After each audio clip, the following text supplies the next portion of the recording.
Some time back,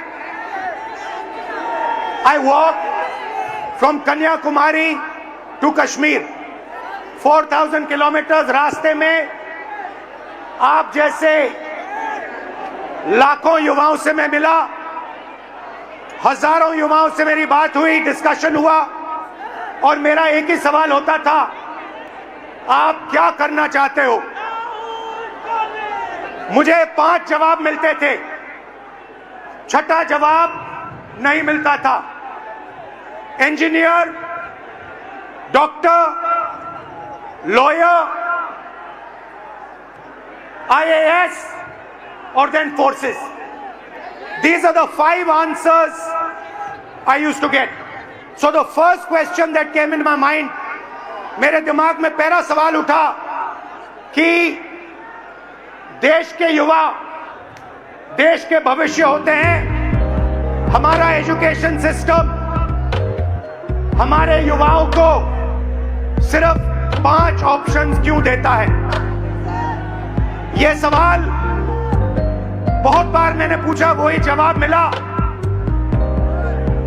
तो यात्रा पे मैंने 15-16 लड़कियों के साथ मीटिंग की और उनसे पूछा क्या आप करना चाहती हो?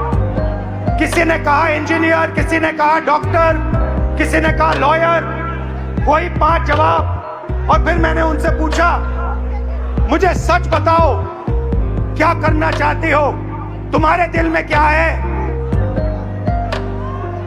सच्चाई ये थी कि जो वो करना चाहते थे और ये जो 5 ऑप्शंस थे, इसमें बहुत फर्क था।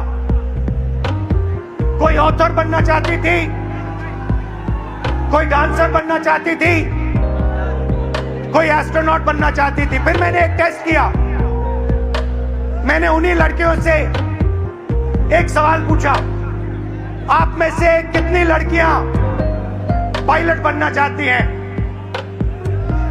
एक भी लड़की ने हां नहीं कहा। वहां पे चीफ मिनिस्टर का हेलीकॉप्टर था। मैंने हेलीकॉप्टर पायलट से कहा, 5-6 लड़कियों को आप हेलीकॉप्टर में ले जाइए, जॉय राइड कराइए, कॉकपिट दिखाइए। फ्लाइट हुई, लड़कियां हेलीकॉप्टर पे गई।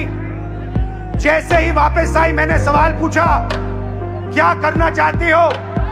सारी की सारी लड़कियों ने कहा, हम पायलट बनना चाहती हैं। मतलब हिंदुस्तान का एजुकेशन सिस्टम, सबसे पहली कमी इसकी कि हम जो हमारे बच्चों के सपने हैं उनको पूरा नहीं करते हैं। जो उनके ऑप्शंस हैं, जो वो ऑप्शन चाहते हैं, उनकी हम रिस्पेक्ट नहीं करते। उसके बाद यात्रा के बाद मैंने एजुकेशन सिस्टम के बारे में और थोड़ा सोचना शुरू किया। सवाल उठे। दूसरा सवाल, पब्लिक सेक्टर एजुकेशन सिस्टम क्यों खत्म हुआ और प्राइवेट सेक्टर का जो एजुकेशन सिस्टम है, ये इतना महंगा क्यों है?